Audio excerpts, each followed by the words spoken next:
Programang ito ay rated SPG. Striktong patnubay at gabay ng magulang ang kailangan. Maaaring may masiselang tema, lengguwahe, karahasan, sexual, horror o droga na hindi angkop sa mga bata.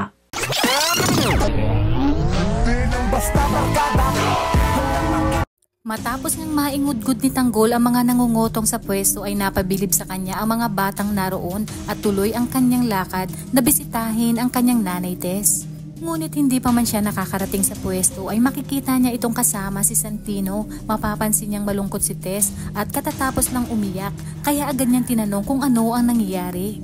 Dito nga ay napahugulgol na lang si Marites at niyakap ang kanyang anak na si Tanggol at sinabi na patawarin siya sa laki ng kanyang pagkukulang at nagbulag-bulagan at sinunod niya pa rin si Rigor.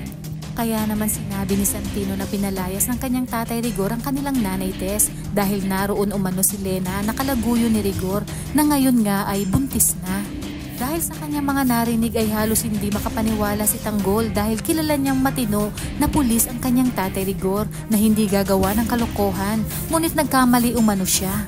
Dagdagan pa ng ginawa nito sa kanyang lola Tinding kung saan tinutukan pa nito ng baril si Tinding kung kaya't sinabi ni Tanggol sa kanyang sarili na punong-puno na siya at hindi na niya palalampasin ang ginawang ito ng kanyang tatay Rigor.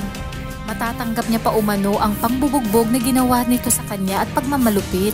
Ngunit sa pagkakataong ito, ang lola Tinding at nanay Tess na ang kinanti nito ay baka makalimutan niyang ama niya si Rigor. Kaya naman buo na ang pasya ni Tanggol na sampahan ng kaso ang kanyang tatay Rigor. Hindi lang ito dahil gusto niyang matanggal sa serbisyo sina Rigor at Lena bago nga mag-resign si Lena. Agad niyang hinarang si Rigor at sinabing hindi na niya mapapalampas ang paglalapastangan na ginawa ng kanyang tatay Rigor sa kanyang nanay Tess. Agad na inilabas ni Rigor ang kanyang baril at sinabi na kaya nangyari ang lahat ng ito dahil kay Tanggol. Muli niyang ibinaling ang lahat ng sisi kay Tanggol. Ngunit hindi na nagpatalo si Tanggol dahil binunot niya na rin ang kanyang baril at sinabi na magkakaalaman na at ilalabas na niya ang lahat ng kanyang sama ng loob dahil ang tagal niyang nagtimpi.